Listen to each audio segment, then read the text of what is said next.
안녕하세요. 아나운서 정미정입니다. 오늘은 대학생 여러분이 꼭 알아야 할 저작권의 기초를 함께 알아보겠습니다. 저작권이란 무엇일까요? 저작권은 눈에 보이지 않는 무형의 권리로 창작자가 만든 창작물에 자동으로 부여되는 권리를 말합니다. 이는 형태가 있는 물건에 대한 소유권과는 구별되며 법적인 절차를 따로 거치지 않아도 창작과 동시에 발생하는 권리입니다. 즉, 인간의 사상 또는 감정을 표현한 창작물을 만든 사람에게는 그 창작물에 대한 권리가 자연스럽게 주어진다는 의미입니다. 그럼 저작권법은 어떤 목적으로 만들어졌을까요? 저작권법이 존재하는 이유는 두 가지입니다. 하나는 창작자의 권리를 보호하고 그에 대한 책임을 명확히 하기 위함이며, 다른 하나는 저작물을 공정하게 이용할 수 있는 환경을 마련해 문화 발전과 산업의 성장을 도모하기 위해서입니다. 그렇다면 저작권은 누구를 위한 법일까요? 저작권법은 단지 창작자만을 위한 법은 아닙니다. 이 법은 창작물을 만드는 사람, 즉 저작자를 가장 먼저 보호합니다. 이들은 그림을 그리고 글을 쓰는 등 직접적인 창작 활동을 통해 저작물을 만들어내는 사람들입니다. 또한 출판사나 방송사처럼 창의적인 메시지를 전달하는 데 중요한 역할을 하는 사람들, 즉 저작물을 유통하고 확산시키는 중간 매개자들도 보호받습니다. 마지막으로 창작물을 이용하는 일반 대중, 즉 이용자들도 이 법의 보호 대상입니다. 이용자가 저작물을 올바르게 이용할 수 있도록 권리와 책임을 함께 부여함으로써 저작권 생태계의 균형을 유지하려는 것이 바로 저작권법의 기본 취지입니다. 저작권법은 창작자에게 두 가지 권리를 보장합니다. 바로 저작 인격권과 저작 재산권입니다.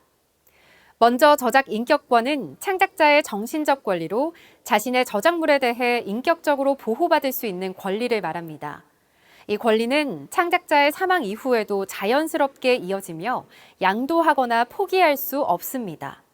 따라서 계약 과정에서 인격권이 침해되지 않도록 각별한 주의가 필요합니다. 저작 인격권에는 다음과 같은 권리가 포함됩니다. 첫째, 공표권은 저작물을 언제, 어떻게, 어떤 형태로 세상에 알릴지 결정할 수 있는 권리입니다. 둘째, 성명 표시권은 자신의 이름을 저작물에 표기하거나 혹은 일명으로 남길지를 선택할 수 있는 권리입니다. 셋째, 동일성 유지권은 본인의 창작물이 원래 모습 그대로 보존되도록 요구할 수 있는 권리입니다. 다음으로 저작재산권은 저작자가 자신의 창작물로부터 경제적인 이익을 얻을 수 있도록 해주는 권리입니다. 이 권리는 양도하거나 상속할 수 있으며 경우에 따라 담보로 설정할 수도 있습니다. 저작 재산권은 매우 구체적인 권리들로 구성됩니다. 복제권은 저작물을 복사하거나 재생산할 수 있는 권리며, 공연권은 저작물을 관객 앞에서 연주하거나 공연할 수 있는 권리입니다. 공중송신권은 인터넷, 방송 등을 통해 저작물을 전달하는 권리고, 전시권은 미술작품 등 저작물을 공개적으로 전시할 수 있는 권리입니다. 또한 배포권은 복제된 저작물을 배포하거나 판매할 수 있는 권리를 의미하며, 대여권은 음악 CD나 프로그램 같은 저작물을 일정 기간 대여할 수 있는 권리입니다. 마지막으로 2차적 저작물 작성권은 원작을 바탕으로 번역하거나 각색하는 등의 새로운 창작을 할 수 있는 권리입니다. 이처럼 저작권법은 창작자의 정신적, 경제적 권리를 폭넓게 보호하면서도 이용자들이 정당한 방식으로 저작물을 활용할 수 있도록 균형을 유지하는 데 중요한 역할을 하고 있습니다.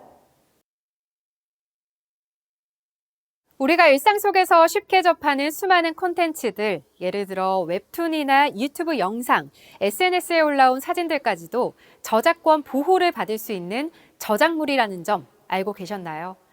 저작권법에서는 저작물의 다양한 유형을 예시로 제시하고 있습니다. 법적으로 명확히 열거되어 있지 않더라도 창작성이 인정된다면 저작물로 보호받을 수 있다는 사실을 꼭 기억해 두시기 바랍니다. 저작물의 종류는 다음과 같이 나눌 수 있습니다. 먼저 소설, 시, 논문, 강연, 연설, 각본 등을 포함하는 어문 저작물이 있습니다. 다음으로 사진이나 이와 유사한 방법으로 제작된 것을 포함하는 사진 저작물, 그리고 뮤직비디오나 방송 프로그램처럼 시각적인 요소가 강조된 영상 저작물도 있습니다. 이와 함께 음악 저작권의 대표적 예시인 작곡과 작사 등은 음악 저작물에 해당하며 연극, 무용, 무언극과 같은 공연 예술은 연극 저작물로 분류됩니다.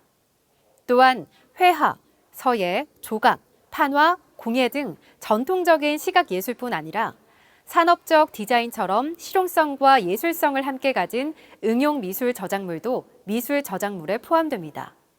건축물을 설계하거나 건축을 위한 도면을 작성하는 경우에는 그 결과물이 건축 저작물로 보호되며 지도, 도표, 설계도, 약도, 모형과 같은 시각 정보 역시 도형 저작물로 분류됩니다.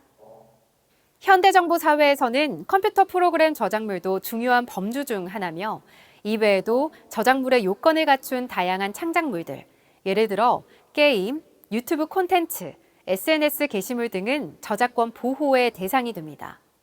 그렇다면 우리는 왜 저작권을 보호해야 할까요? 먼저 침해자의 관점에서 보면 저작물을 불법적으로 이용하거나 정당한 허락 없이 무분별하게 사용하는 행위는 저작권 침해에 해당합니다. 이러한 행동은 결국 저작권 체계 전반에 악영향을 미치게 됩니다. 그 결과는 창작자에게 직접적으로 영향을 줍니다. 정당한 보상을 받지 못한 창작자는 점차 창작 활동에 대한 의지를 잃게 되고 이는 장기적으로 창작 활동의 위축으로 이어집니다. 이러한 흐름은 대중에게도 부정적인 영향을 끼칩니다. 문화 콘텐츠를 향유할 기회는 줄어들고 합법적으로 이용하는 사용자들에게는 비용 부담이 가중될 수밖에 없습니다.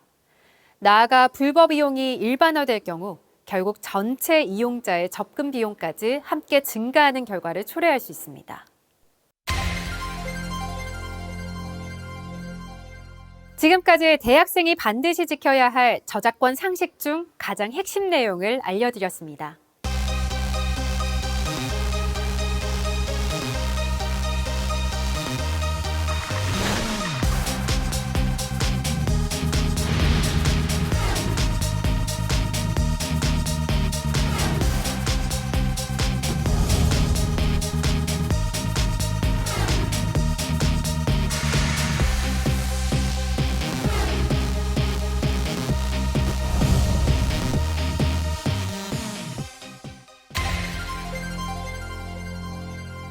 지금까지 저작권의 의미와 우리가 왜 그것을 지켜야 하는지에 대해 함께 살펴봤습니다. 저작권은 창작자들의 노고에 대한 정당한 보상이자 법이 인정하는 소중한 권리입니다. 학생 여러분은 학업과 취업을 위해 다양한 자료를 접하게 되는데요. 이 과정에서 무심코 저작권을 침해하지 않도록 항상 주의가 필요합니다. 저작권 침해는 개인의 진로에 불이익을 줄 수 있을 뿐 아니라 사회 전체에도 부정적인 영향을 미칠 수 있습니다. 바로 지금부터라도 저작권에 대한 바른 인식을 갖고 책임 있는 자료 활용 습관을 실천해 보시기 바랍니다. 건강한 창작 문화는 우리 모두의 작은 실천에서 시작됩니다.